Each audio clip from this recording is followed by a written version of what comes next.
कोई ताण दुखी कोई बाण दुखी कोई दान बिना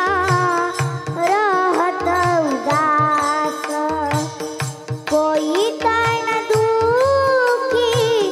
कोई बाण दुखी कोई दान बिना रहत उदास